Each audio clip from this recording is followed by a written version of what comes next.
প্রিয় মুসলিম এবং অমুসলিম ভাই ও বোনেরা, আসসালামু আলাইকুম ওরহমতুল্লাহি ওবারাকাতুহু। আমাদের স্রষ্টা আল্লাহ তাআলার দয়া, শান্তি ও রহমত আপনাদের সবার উপরে বর্ষিত হোক।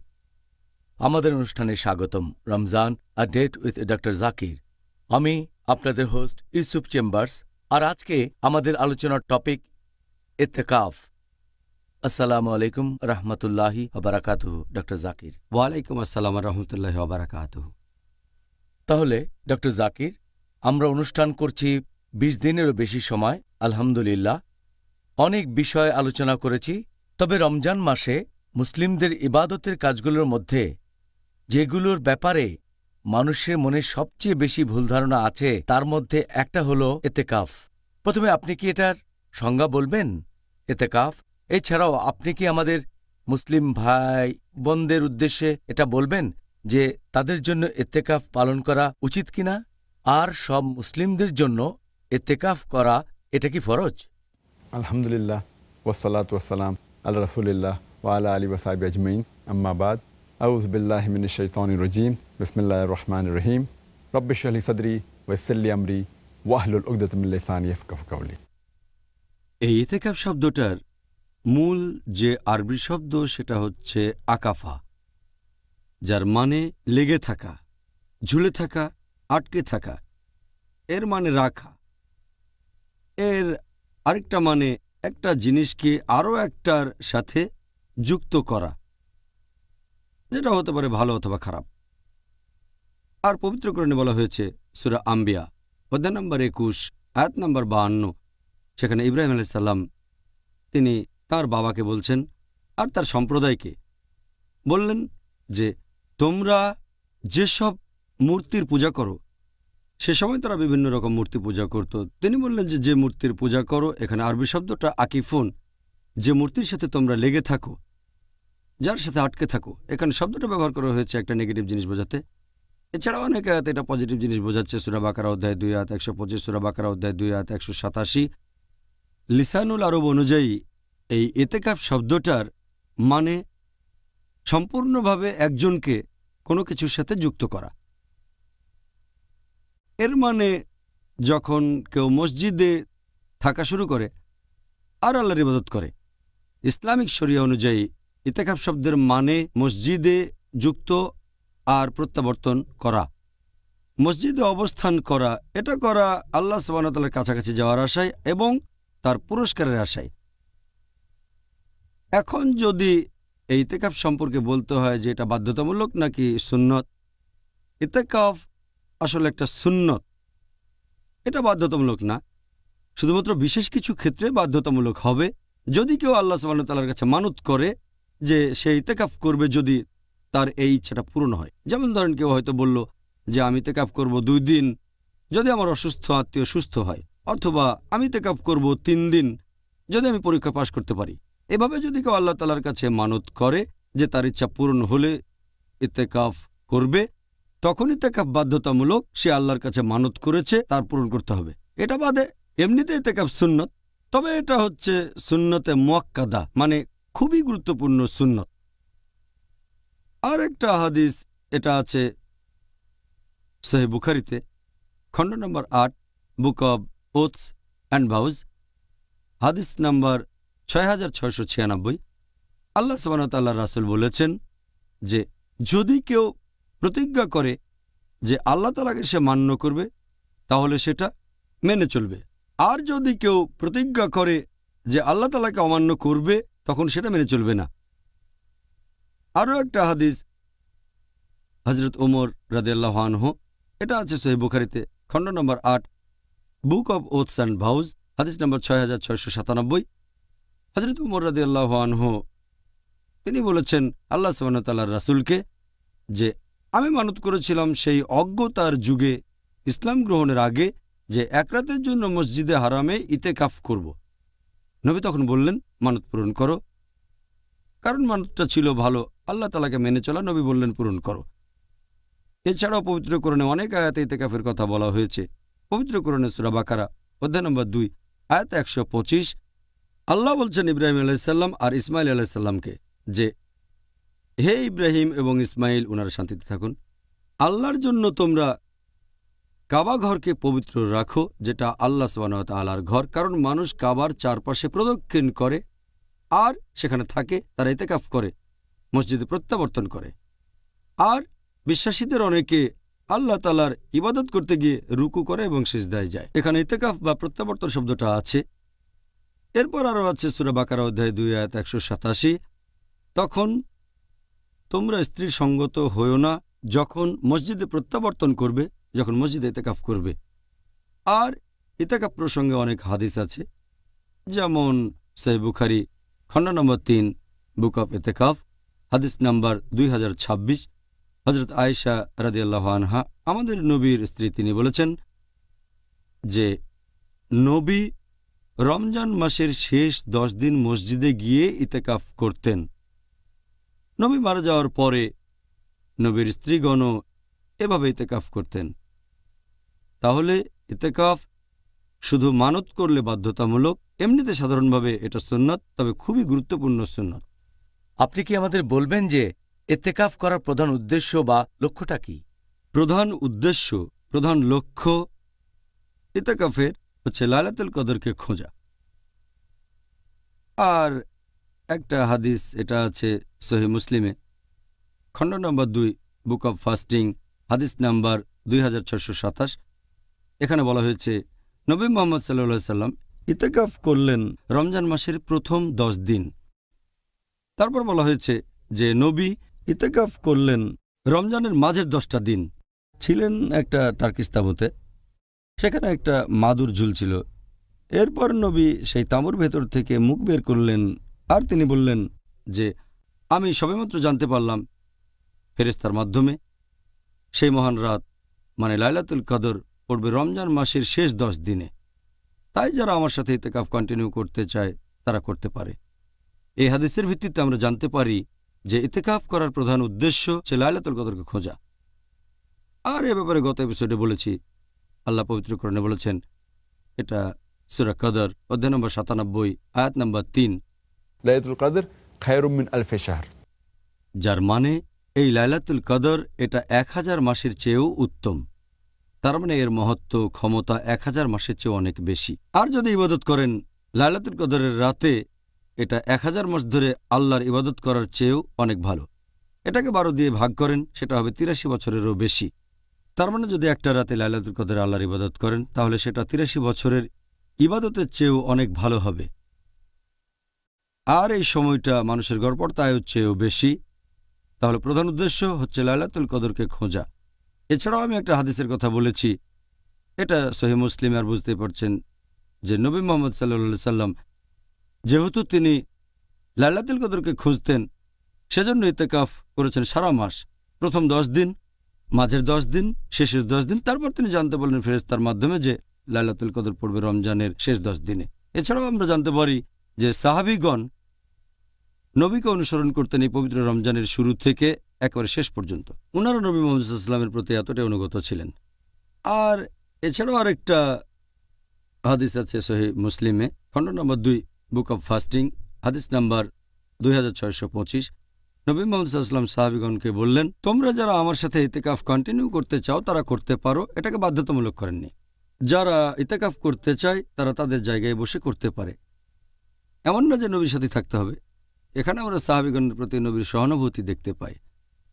তাহলে প্রধান উদ্দেশ্য লাইলাতুল কদরকে খোঁজা। এছাড়াও আরও বেশ কয়েকটা উদ্দেশ্য আছে। 1 নাম্বার, লাইলাতুল কদর খোঁজার পাশাপাশি সেটা হচ্ছে আরও বেশি আল্লাহ তাআলার কাছাকাছি আসা আর অন্য মানুষ থেকে নিজেকে বিচ্ছিন্ন রাখা। 2 নাম্বার হচ্ছে নিজের আধ্যাত্মিকতাকে উদ্দীপিত করা এবং আধ্যাত্মিকভাবে আল্লাহ সুবহানাহু ওয়া তাআলার কাছাকাছি আসা। 3 নাম্বার, যখন অন্য মানুষ থেকে নিজেকে বিচ্ছিন্ন করবেন আর জাগতিক কাজ থেকে, এতে করে আপনি সুযোগ পাবেন বেশি করে আল্লাহ সুবহানাহু ওয়া তাআলার ইবাদত করা। নফল নামাজ পড়বেন, আল্লাহ সুবহানাহু ওয়া তাআলার কাছে দোয়া করবেন, তার কাছে ক্ষমা চাইবেন, জিকির করবেন। এতে করে আপনার তাকওয়া অনেক বেড়ে যাবে। এছাড়াও ইতিকাফ করলে আরও ভালোভাবে রোজা রাখতে পারবেন। যখন আমরা রোজা থাকি তখন হয়তো সব সুন্নত পালন করি না, সম্ভাবনা থাকে বিচ্যুত হয়ে পড়ার, বিভিন্ন আকাঙ্ক্ষা আসবে, ইতেকাফ করলে এই সুন্নতগুলো পালনের সুযোগ পাবেন রোজার সময় যদি ইতেকাফ করেন। আর সবশেষে যখন ইতেকাফ করবেন তখন জাগতিক আনন্দ ত্যাগ করছেন যেগুলো অন্য সময় উপভোগ করতেন। রমজানের সময় আপনার এই কাজগুলো করার অনুমতি আছে, কিন্তু ইতেকাফের সময় সেই কাজ থেকে নিজেকে বিরত রাখলেন শুধুমাত্র আল্লাহ সুবহানাহু ওয়া তাআলার জন্য। আচ্ছা, এই সুন্দর উত্তরের জন্য আপনাকে অনেক ধন্যবাদ। এবারের প্রশ্ন ইতেকাফ করার একটা শর্ত নিয়ে। যে ব্যক্তি ইতেকাফ করছে তার কি মসজিদের সীমানা ছেড়ে বাইরে যাওয়ার অনুমতি আছে? সাধারণত ইতেকাফের সময় মসজিদ ছেড়ে যাওয়া উচিত না। মসজিদ ছেড়ে গেলে ইতেকাফের একটা মূলনীতি ভাঙছেন, ইতেকাফ তাহলে বাতিল হয়ে যাবে। তবে যদি কোনো ইমার্জেন্সি থাকে, তেমন কোনো প্রয়োজন হয়, তাহলে যেতে পারেন। যেমন ধরেন কেউ হয়তো প্রকৃতির ডাকে সাড়া দেবে, তাহলে তো তাকে বাইরে যেতেই হবে। অথবা সে লোক যদি অজু করতে চায়, অথবা যদি সে গোসল করে পরিষ্কার হতে চায়, অথবা তার জন্য মসজিদে খাবার আনার মতো যদি কেউ না থাকে, তাহলে বাইরে গিয়ে খাওয়া দাওয়া করার জন্য অনুমতি আছে। তাহলে যদি এমন প্রয়োজন না দেখা দেয়, আর সহিহ বুখারীতে এটা উল্লেখ করা হয়েছে, খণ্ড নম্বর 3, বুক অব ইতেকাফ, হাদিস নম্বর 2029, হযরত আয়েশা রাদিয়াল্লাহু আনহা তিনি বলেছেন যে নবী ইতেকাফের সময় খুব প্রয়োজন না হলে কখনোই ঘরে ঢুকতেন না। তাহলে প্রয়োজন হলে অনুমতি আছে, তা না হলে সাধারণ পরিস্থিতিতে মসজিদ ছেড়ে যাওয়া উচিত না। আর যদি সেরকম প্রয়োজনে বাইরে যান তাহলে যত তাড়াতাড়ি সম্ভব মসজিদে ফিরে আসবেন। তবে এখনকার দিনে আলহামদুলিল্লাহ অনেক মসজিদে, বেশিরভাগ মসজিদের সাথেই টয়লেট আছে, তারপর সেখানে বাথরুমও পাবেন। মসজিদের ভেতরে অজুও করতে পারবেন, তাই মসজিদের বাইরে যাওয়ার খুব একটা প্রয়োজন নেই। আর ধরেন এছাড়াও নবীর স্ত্রী হযরত আয়েশা রাদিয়াল্লাহু আনহা তিনি বলেছেন, এটার উল্লেখ আছে সুনান আবু দাউদ, খণ্ড নম্বর 2, বুক অব ফাস্টিং, হাদিস নাম্বার 2467, যে লোক ইতেকাফ করবে, এটা ইতেকাফের সুন্নত, সে কোনো রোগীকে দেখতে যেতে পারবে না, অথবা কোনো জানাজায় যাবে না, অথবা স্ত্রীকে আলিঙ্গন করবে না, অথবা স্ত্রী সহবাস করবে না। আর খুব বেশি প্রয়োজন না হলে মসজিদ থেকে বের হবে না। এখান থেকে আমরা জানতে পারছি যে ইতেকাফ করার সময় এটা নবীর সুন্নত না যে আপনি কোনো রোগীকে দেখতে যাবেন, অথবা আত্মীয়ের বাসায় যাবেন, বা পরিবারের কাজে বাইরে কোথাও যাবেন টাকা উপার্জন করার জন্য, অথবা কোনো জানাজায়। তাই খুব প্রয়োজন না হলে মসজিদ ছেড়ে আপনি যেতে পারবেন না। আচ্ছা, আমরা তাহলে ইতেকাফ করার প্রধান একটা শর্তের ব্যাপারে বিস্তারিত জানলাম। এখন আপনি কি আমাদের বলবেন যে কোন কাজগুলি করলে ইতেকাফ বাতিল হয়ে যায়, কোন কাজগুলি করার অনুমতি নেই ইতেকাফের সময়? যেসব কারণে ইতেকাফ বাতিল হয়ে যেতে পারে, 1 নম্বর, উপযুক্ত কোনো কারণ ছাড়া মসজিদ থেকে বের হওয়া। একটু আগে এই ব্যাপারে বললাম, যদি সেরকম কোনো প্রয়োজন থাকে, হয়তো প্রকৃতির ডাকে সাড়া দিতে যাবেন, অথবা হয়তো অজু করবেন, অথবা হয়তো আপনি গোসল করবেন, অথবা খাবার আনার মতো কেউ না থাকলে বাইরে গিয়ে খাবার আনবেন, এ ধরনের পরিস্থিতিতে আপনি মসজিদ থেকে বের হতে পারেন। তবে উপযুক্ত কোনো কারণ ছাড়া মসজিদ থেকে বের হতে পারবেন না। আমি আগে বলেছি যে এখনকার দিনে আলহামদুলিল্লাহ, যেহেতু এখনকার দিনের বেশিরভাগ মসজিদেই টয়লেট আছে, বাথরুম আছে, তাই এখন এসব কাজের জন্য আর মসজিদের বাইরে যেতে হবে না। তাহলে 1 নম্বর, যদি কেউ উপযুক্ত কারণ ছাড়া মসজিদ থেকে বের হয়ে যায় তাহলে ভেঙে যাবে ইতেকাফ। 2 নম্বর, যদি কেউ তার স্ত্রীর সাথে সহবাস করে, আল্লাহ পবিত্র কোরআনে বলেছেন সূরা বাকারা অধ্যায় নম্বর 2 আয়াত নম্বর 187 যে তোমরা তোমাদের স্ত্রীর সাথে সঙ্গত হও না যখন মসজিদে সংযুক্ত থাকবে। ইতেকাফের সময় তোমরা স্ত্রী সহবাস করো না। তাহলে বিশেষজ্ঞগণ এ ব্যাপারে একমত, যদি স্ত্রী সহবাস করে থাকেন ইতেকাফ তাহলে বাতিল হয়ে যাবে। তবে স্ত্রী আপনাকে টাচ করলো সাধারণভাবে, হয়তো আপনাকে খাবার দিতে সে টাচ করলো, এতে কোনো সমস্যা নেই। তবে এখানেও স্ত্রী যদি আবেগ নিয়ে স্পর্শ করে, অথবা আপনি আবেগে স্পর্শ করলেন, আলিঙ্গন করলেন বা চুমু দিলেন, বিশেষজ্ঞগণ সবাই একমত যে এটা হচ্ছে মাকরু, না করলে ভালো।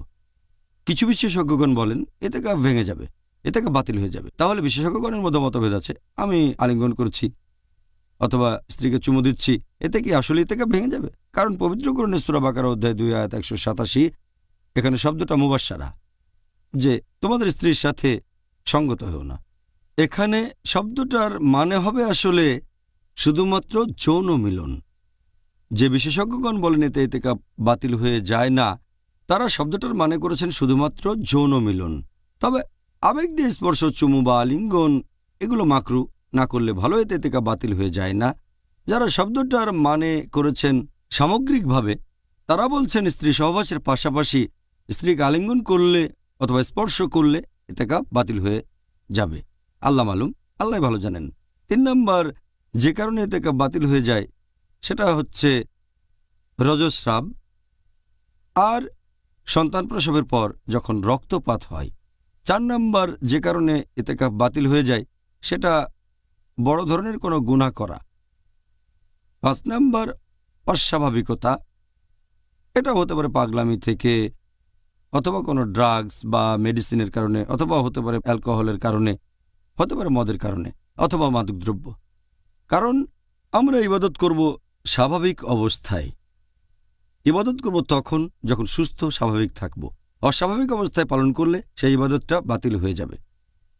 ইতিকাফ বাতিল হওয়ার শেষ যে কারণ সেটা যদি শিরক করেন, আল্লাহ পবিত্র কোরআনে বলেছেন সূরা জুমার অধ্যায় নম্বর 39 আয়াত নম্বর 65 যে তোমার প্রতি এবং তোমাদের পূর্ববর্তীদের প্রতিও এটা অবতীর্ণ হয়েছে যে তোমরা যদি আল্লাহ ব্যতীত অন্য কোনো শরীক স্থির করো তাহলে তোমাদের সব কাজই নিষ্ফল হয়ে যাবে, কোনো লাভ হবে না।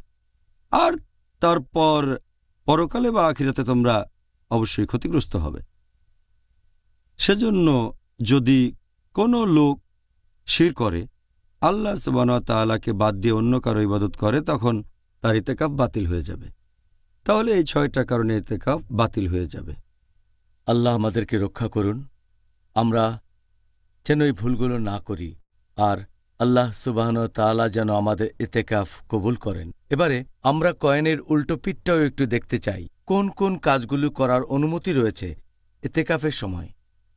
ইতিকাফের সময় যে কাজগুলোর অনুমতি আছে, যদি প্রয়োজন হয় তাহলে আপনি মসজিদের বাইরে যেতে পারেন, কথা আগে বলেছি, টয়লেট করার জন্য, অথবা হয়তো অজু বা গোসলের জন্য, অথবা যদি খাবার না থাকে ইত্যাদি।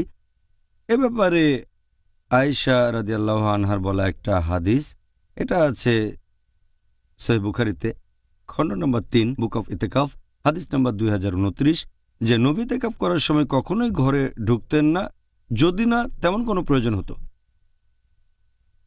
ইতিকাফের সময় অন্য যে কাজগুলোর অনুমতি আছে, যে আপনি খাওয়া দাওয়া করতে পারবেন, ঘুমাতে পারবেন মসজিদের ভেতরে, মসজিদে খেতে পারবেন, ঘুমাতে পারবেন, তবে এই সময় সাবধান যাতে সেই মসজিদের পরিচ্ছন্নতা পবিত্রতা বজায় থাকে, কারণ এটা ইবাদতের জায়গা। এ সময় আপনি চুল আঁচড়াতে পারেন, চুলে তেলও দিতে পারেন, শরীর থেকে অনাকাঙ্ক্ষিত চুল ফেলে দিতে পারেন, হাতের নখ কাটতে পারেন, তারপর অজু করতে পারেন, গোসল করতে পারেন, হাত পা ধুতে পারেন, নতুন পোশাক পরতে পারেন, সুগন্ধি মাখতে পারেন, এগুলোর অনুমতি আছে।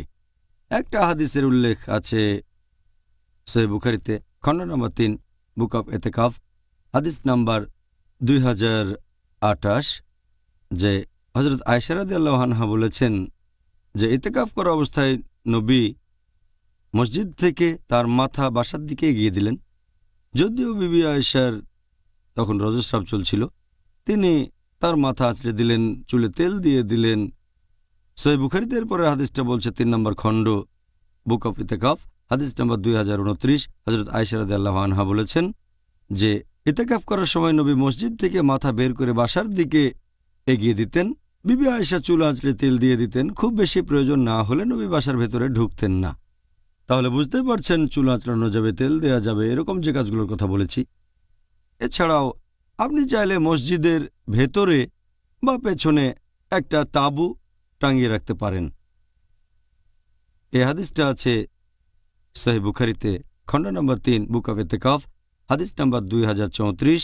হযরত আয়েশা রাদিয়াল্লাহু আনহা বলেছেন যে আমাদের নবী রমজানের শেষ 10 দিন ইতিকাফ করতেন। তিনি নবীর জন্য তাঁবু বানিয়ে দিতেন, আর ফজরের নামাজ পড়ার পরে নবী ইতিকাফ করার জায়গাটাতে এসে তাঁবুর ভেতরে ঢুকতেন। আরেকটা হাদিস আছে সহিহ মুসলিম, খণ্ড নম্বর 2, বুক অফ ফাস্টিং, হাদিস নাম্বার 2641। নবী রমজান মাসের শেষ 10 দিন ইতিকাফ করতেন, আর ফজরের নামাজ পড়ার পর ইতেকাফের জায়গাতে এসে একটা তাঁবু খাটানোর নির্দেশ দিতেন, তারপর তাঁবুতে ঢুকতেন। তিনি সেখানে ইতেকাফ করতেন। এছাড়াও আপনি ইতেকাফের সময় আপনার স্ত্রী এসে কথা বলতে পারে, স্ত্রীর সাথে কথা বলার অনুমতি আছে, স্ত্রী মসজিদে ঢুকতে পারে। আর এই হাদিসটা আছে সহিহ বুখারীতে, খণ্ড নাম্বার 3, বুক অফ ইতেকাফ, হাদিস নাম্বার 2035, যে সাফিয়া রাদিয়াল্লাহু আনহা, তিনি ছিলেন নবীর স্ত্রী। নবী একবার ইতেকাফ করছেন, তিনি মসজিদে ঢুকলেন এবং নবীর সাথে কথা বললেন। কিছুক্ষণ পরে যখন চলে যাবেন, নবী তাকে মসজিদের দরজা পর্যন্ত এগিয়ে দিতে এলেন, উম্মে সালমার দরজা। আর তখন কিছু লোক মসজিদের ভেতরে ঢুকল, তারা নবীকে সালাম দিল। নবী তখন বললেন, তোমরা চলে যেও না, এ আমার স্ত্রী সাফিয়া বিনতে হুয়াই।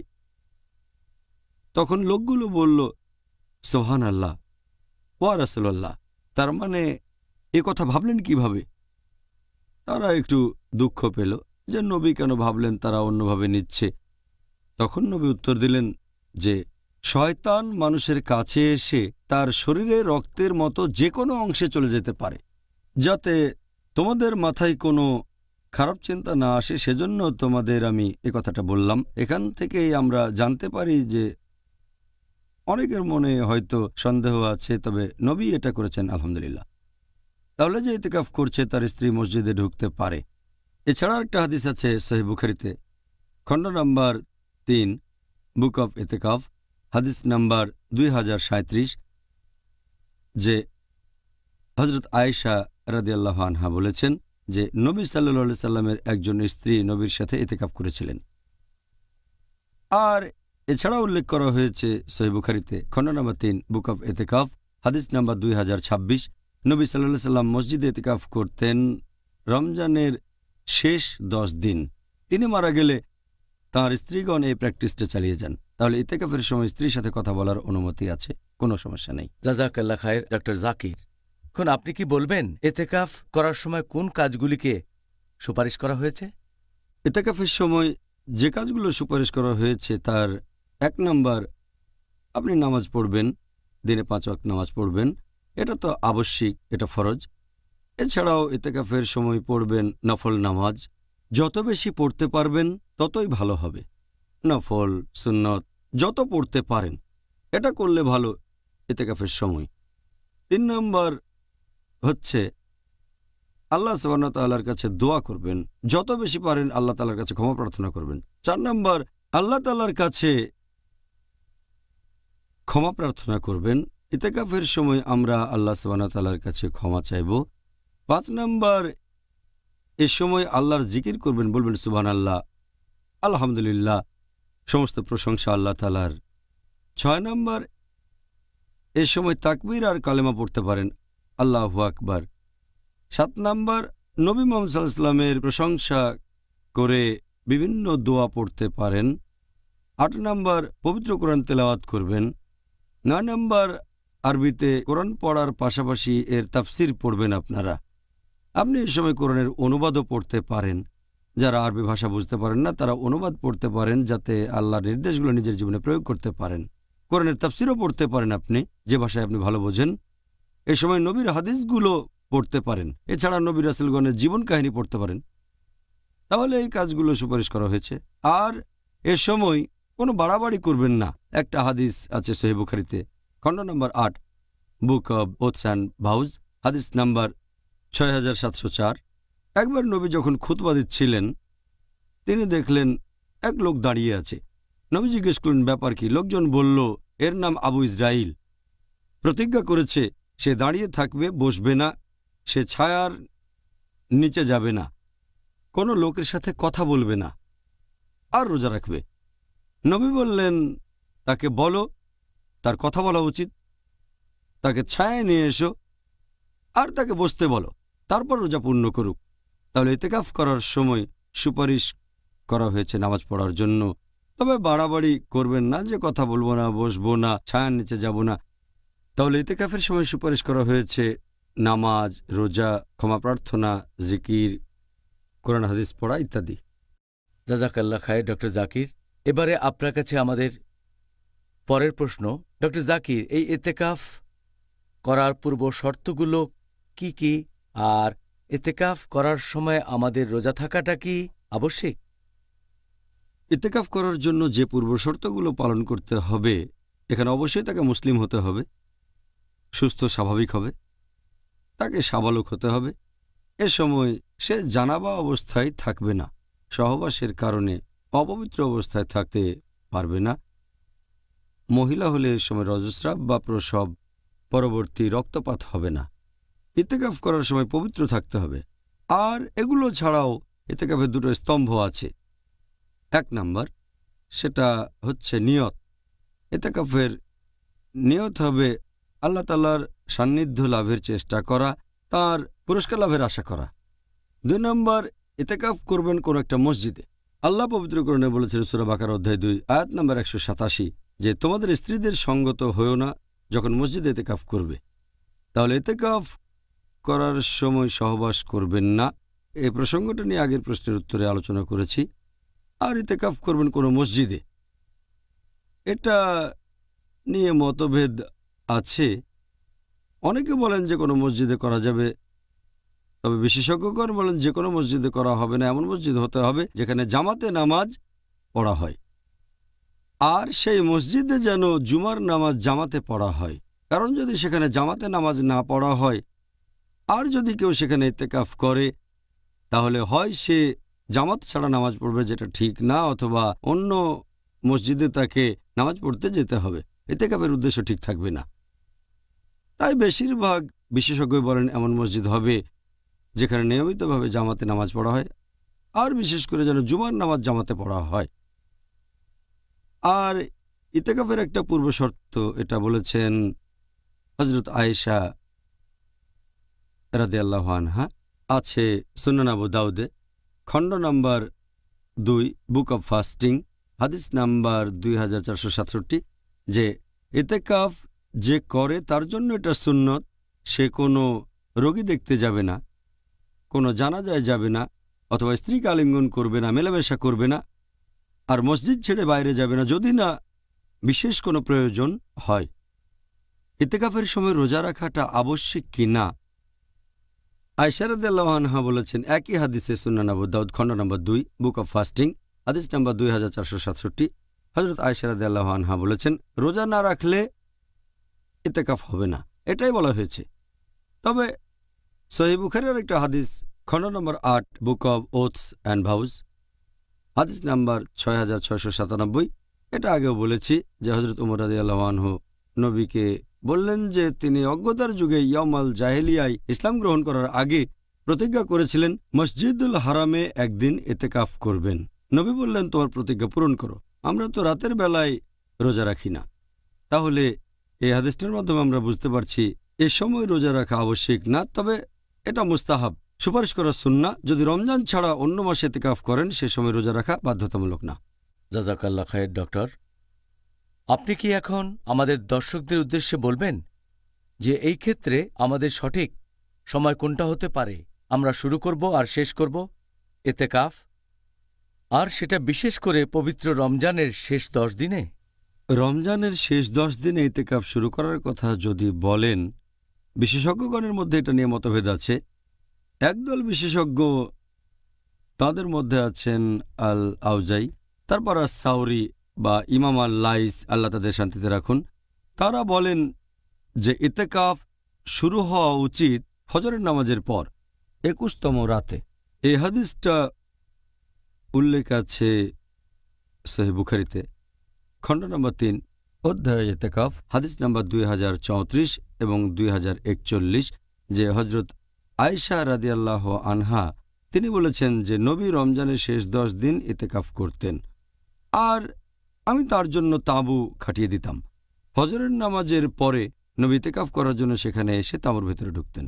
এই হাদিসের উপর ভিত্তি করে যে নবী সাল্লাল্লাহু আলাইহি সাল্লাম ফজরের নামাজের পর ইতেকাফের জায়গায় এসে তাঁবুর ভেতরে ঢুকতেন, এই বিশেষজ্ঞগণ বলেন যে ইতেকাফ শুরু হবে ফজরের নামাজের পরে।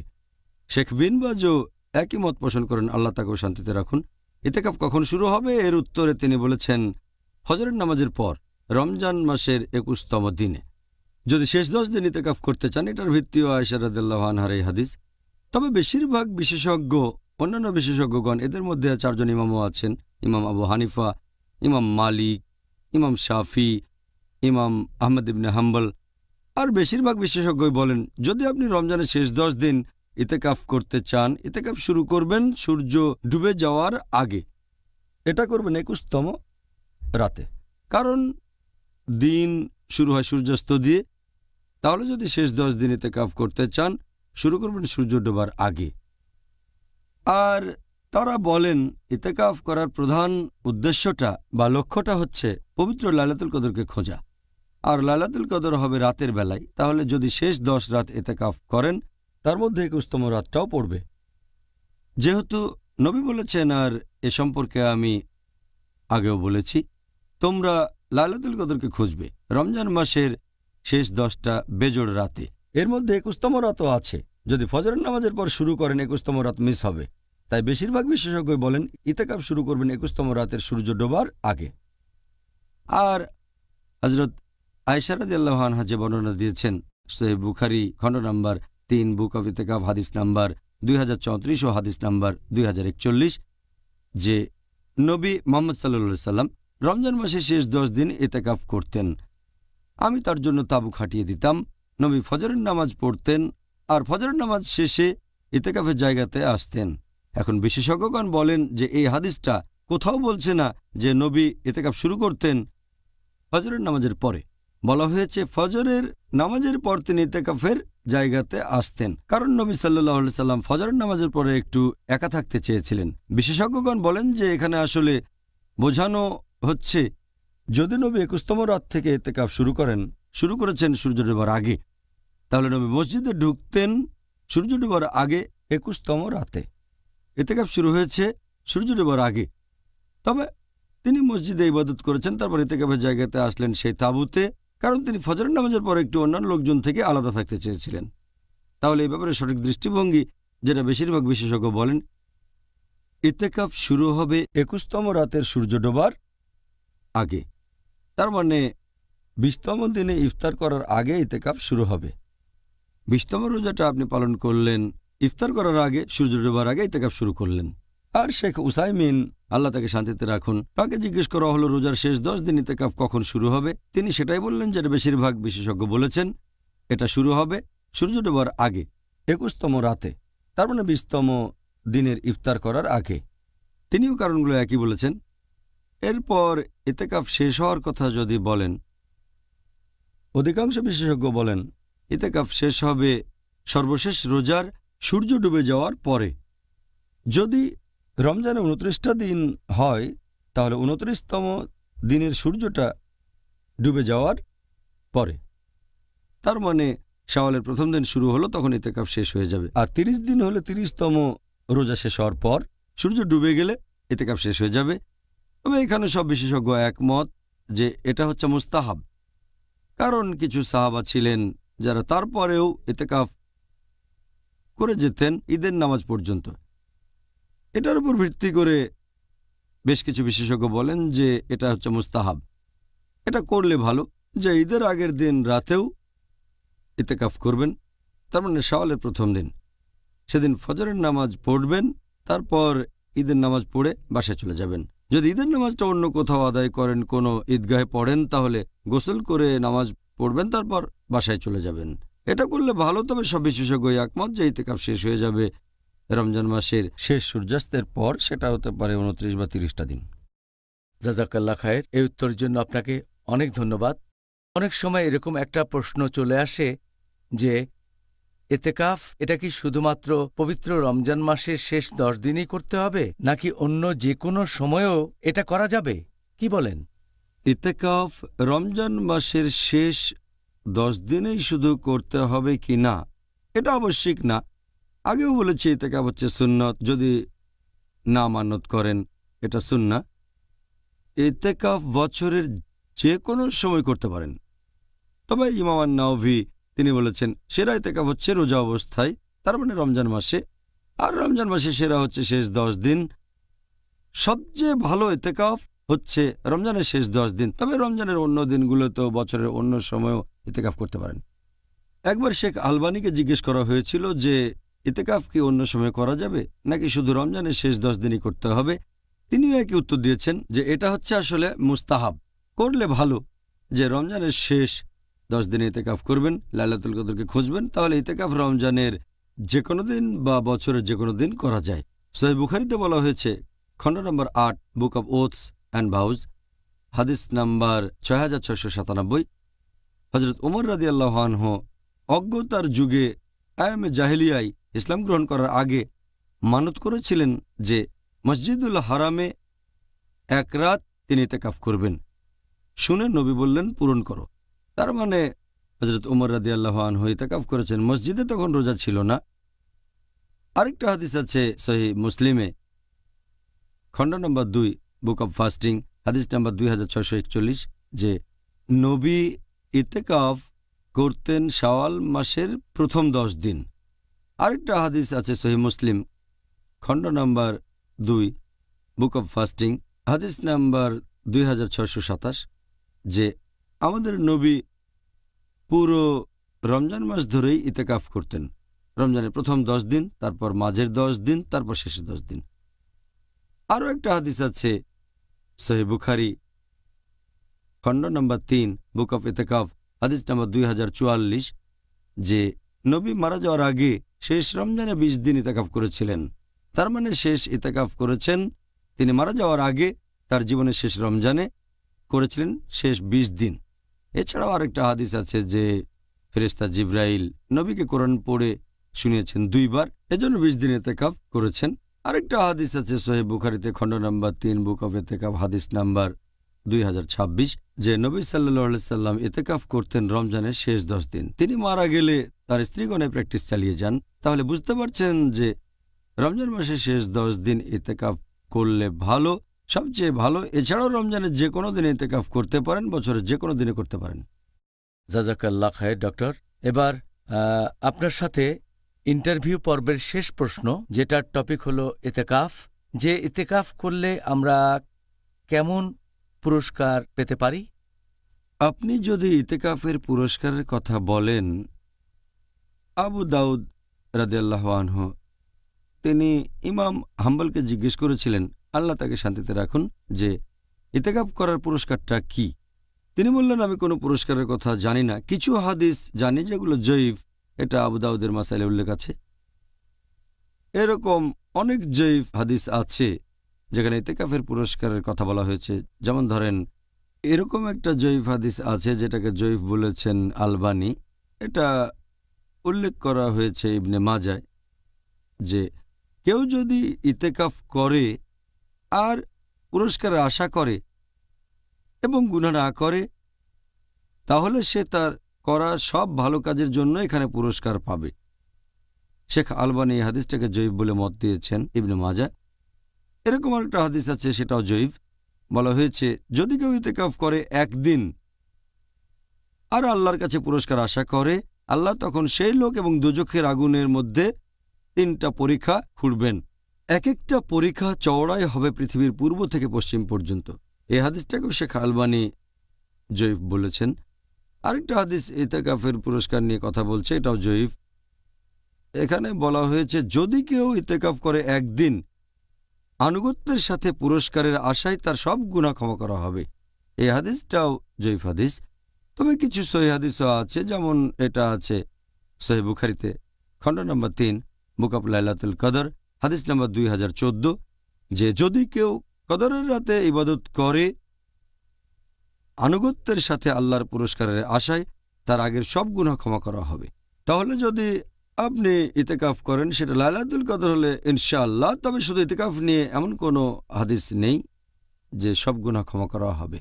আরেকটা হাদিস আছে যেটাকে বলা হয়েছে মওদু, শেখ আলবানীর মতে, যদি কেউ রমজানের শেষ 10 দিন ইতেকাফ করে, সেটা 2 হজ আর 2 উমরা পালনের সমান। এই হাদিসটাকে বলা হয়েছে মওদু শেখ আলবানীর মতে। এমন কোনো হাদিস নেই যেটা সহিহ আর যেখানে ইতেকাফের কথা বলা হয়েছে। তবে সাধারণ কিছু হাদিস, এমন একটা হাদিস আছে সহিহ বুখারীতে, খণ্ড নাম্বার 8, হাদিস নাম্বার 6502, এখানে বলা হয়েছে নফল ইবাদতগুলোর গুরুত্ব সম্পর্কে, যে কেউ যদি ফরজ পালন করে তারপর নফল পালন করে, আল্লাহ বলেছেন সে আমার আরও কাছে আসে।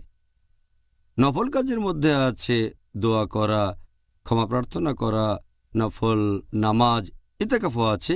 যদি কেউ নফল পালন করে, আল্লাহ বলেছেন, নবী আমাদের জানিয়ে দিয়েছেন যে আল্লাহর কাছাকাছি আসে, আর আমি তখন তার শ্রবণ শক্তি হয়ে যায় যেটা দিয়ে সে শোনে, তার দৃষ্টিশক্তি হই যেটা দিয়ে সে দেখে, তার হাত যেটা দিয়ে কিছু ধরে, পা যেটা দিয়ে সে হাঁটে, আর সে যে কামনা করে আমি তা পূরণ করি। তাহলে এমনিতে নফল পালন করলে বেশ কিছু পুরস্কার পাবেন, তবে ইতিকাফের উপর নির্দিষ্ট করে আমার জানা মতে কোনো সহিহ হাদিসে কিছু বলা হয়নি। ভালো। আল্লাহ সুবহানাহু ওয়া তাআলা যেন আমাদের সবাইকে উৎসাহিত করেন, সবাইকে সুযোগ দেন যেন আমরা রমজান মাসের শেষ 10 দিনে ইনশাআল্লাহ। ইতেকাফ করতে পারি ইনশাআল্লাহ। আল্লাহ তাআলা যেন আমাদেরকে রমজানের শেষ 10 দিন ইতেকাফ করার মাধ্যমে এর উপকারগুলো অর্জনের একটা সুযোগ দেন। ডক্টর জাকির, অনুষ্ঠানের এই পর্যায়ে আমরা ইন্টারভিউ পর্বটা শেষ করেছি। এবারে আমরা আলোচনা করব আমাদের দর্শকদের পাঠানো প্রশ্নগুলো নিয়ে। আর এই ব্যাপারটা আপনিও জানেন, সত্যি বলতে আমার চাইতেও আরও ভালো জানবেন। আপনার কাছে দর্শকরা হাজার হাজার চিঠি পাঠিয়েছে, আর দুর্ভাগ্যজনকভাবে এই সবগুলোর প্রশ্নের উত্তর দেওয়া আমাদের পক্ষে ঠিক সম্ভব নয়। তবে আমরা এর মধ্য থেকে অনেক প্রশ্ন নিয়ে আলোচনা করব যেগুলো আমাদের কাছে গুরুত্বপূর্ণ বলে মনে হয়েছে দর্শকদের কাছ থেকে যে প্রশ্নগুলো পেয়েছি। তাহলে ডক্টর, এখন আমরা এই টপিকের উপর দর্শকদের পাঠানো প্রশ্নগুলো নিয়ে আলোচনা করব। তাহলে পরের প্রশ্ন, আমরা মুসলিমরা কি একটা ছোট্ট বা অল্প সময়ের জন্য ইত্তেকাফ করতে পারি? ইতিকাফের সময়সীমার ব্যাপারে কোনো ধরাবাঁধা নিয়ম নেই। ইতিকাফ পালন করতে পারেন কম সময় বা বেশি সময় ধরে, কোনো সমস্যা নেই। বেশিরভাগ বিশেষজ্ঞ বলেন ইতিকাফ অল্প সময় হতে পারে, মাত্র 1 ঘন্টা। আর ইবনে আজম রাদিয়াল্লাহু আনহু বলেছেন যে ইতিকাফ 1 ঘন্টার জন্যও হতে পারে। তবে কিছু বিশেষজ্ঞ বলেন ইতিকাফ করতে হবে কমপক্ষে 1 দিন বা কয়েকদিন। তারা বলেন 1 ঘন্টা খুব কম সময়ে, একটা দিন পূর্ণ হচ্ছে না। তবে বেশিরভাগ বিশেষজ্ঞ বলেন ইতিকাফ অল্প সময়ের জন্য করা যায়, কয়েক ঘন্টা, 1 দিন, কয়েকদিন, 1 সপ্তাহ, 10 দিন, 1 মাস, সে লোকের উপর নির্ভর করবে। ইতিকাফের সময়সীমার কোনো নির্দিষ্ট নিয়ম নেই। জাযাকাল্লাহ খায়ের ডক্টর। পরের প্রশ্ন, মহিলাদের ক্ষেত্রে কি বাড়িতে ইতেকাফ করার অনুমতি আছে? ইতিকাফ প্রসঙ্গে পবিত্র কোরআনের একটা আয়াত, সূরা বাকারা অধ্যায় 2 আয়াত 187 বলা হয়েছে, তোমরা তোমাদের স্ত্রীদের সাথে সঙ্গত হও না যখন তোমরা মসজিদে ইতিকাফরত অবস্থায় থাকবে। যেহেতু পবিত্র কোরআনে বলা হয়েছে মসজিদের কথা, তাই পুরুষদের জন্য নিয়ম হচ্ছে মসজিদ ইতিকাফ করতে হবে সেখানেই, আর মহিলাদের ক্ষেত্রে এই নিয়মটা একই রকম। তবে কিছু বিশেষজ্ঞ বলেন যে ইতিকাফ বাসায় করা যাবে। মহিলারা যেখানে ইবাদত করে, একটা হাদিস এরকম বলছে যে ভেতরের ঘরে নামাজ পড়ার চেয়ে বাইরের ঘরে নামাজ পড়া বেশি ভালো, তার চেয়ে উঠোনে ভালো, তার চেয়ে মসজিদে ভালো। তবে তার মানে এই না মসজিদ এর মানে যেখানে সিজদা দেন। মসজিদ শব্দটার অর্থ যেখানে সিজদা দেন। তবে পবিত্র কোরআন যখন মসজিদের কথা বলছে, সূরা বাকারা অধ্যায় 2 আয়াত 187, এখানে মসজিদের কথাই বোঝানো হচ্ছে, সিজদার জায়গা না। কারণ ভেতরের ঘরে আমরা জামা কাপড় বদলাই, তারপর সহবাস পরবর্তী জানাবা অবস্থায় থাকি। তাই মহিলাদের ইতিকাফের ব্যাপারে বিশেষজ্ঞগণ বলেন যে তারা ইতিকাফ করতে চাইলে মসজিদে করবে। এই কথাটা অনেক হাদিসেও আছে, যেমন একটা সহিহ হাদিস, সহিহ বুখারী খণ্ড নাম্বার 3, বুক অফ ইতিকাফ, হাদিস নাম্বার 2026, হযরত আয়েশা রাদিয়াল্লাহু আনহা বলেছেন, নবী রমজান মাসের শেষ 10 দিন ইতিকাফ করতেন। তিনি মারা গেলে তার স্ত্রীগণ এই প্র্যাকটিস চালিয়ে যান। নবীর স্ত্রীগণ ইতিকাফ করেছেন মসজিদে, এমন কোনো এভিডেন্স নেই যে তারা বাড়িতে ইতিকাফ করেছেন। আচ্ছা, ভালো, এটা জেনে খুব ভালো লাগলো। এবারে পরের প্রশ্ন করেছেন আমাদের একজন দর্শক যে কেউ যদি ইতিকাফ ভেঙে ফেলে, এজন্য কি তাকে কাফফারা দিতে হবে? ইতিকাফ ভেঙে ফেলার কাফফারা দেওয়ার কথা যদি বলেন, যেহেতু এটা ঐচ্ছিক ইবাদত, আপনি যদি ইতিকাফ ভেঙে ফেলেন এখানে কাফফারা দিতে হবে না। ভালো হয় যদি পারেন পরে ইতিকাফ করবেন। যদি কেউ আবশ্যিক ইতিকাফ পালন করে, যদি সে মানত করে ইতিকাফ করবে 2 দিন, যদি পরীক্ষায় পাশ করে, তারপর যদি সেটা ভেঙে ফেলে তাহলে অন্য সময়ে পূরণ করতে হবে, কারণ সে প্রতিজ্ঞা করেছে এটা ফরজ ইতিকাফ।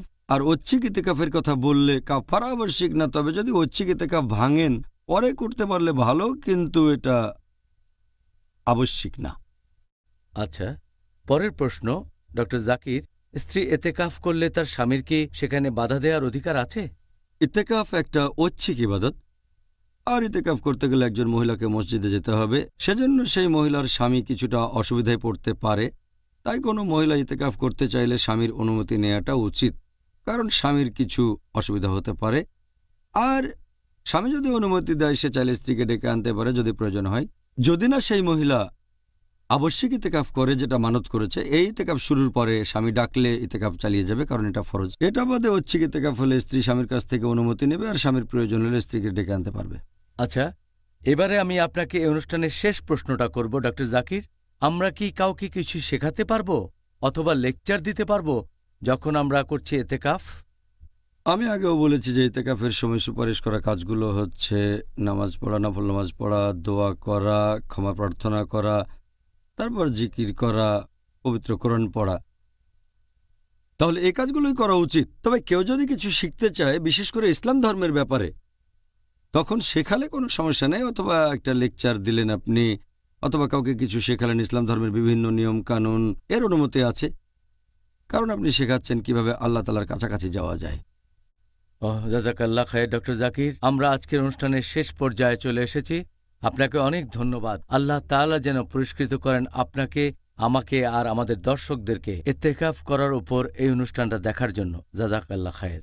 ভাই ও বোনেরা, আশা করি আপনারা এই অনুষ্ঠানটা যথেষ্ট উপভোগ করেছেন আর উপকৃত হয়েছেন, এবং ডাক্তার জাকির নায়েকের বলা উত্তরগুলো থেকে আপনারা প্রয়োজনীয় শিক্ষা গ্রহণ করবেন আর নিজেদের জীবনে সেগুলো প্রয়োগ করবেন, যার টপিক ছিল ইতেকাফ। আগামীকাল আমাদের আলোচনার টপিক রমজান, আত্ম উন্নয়ন ও ইসলাহ দেয়ার মাস।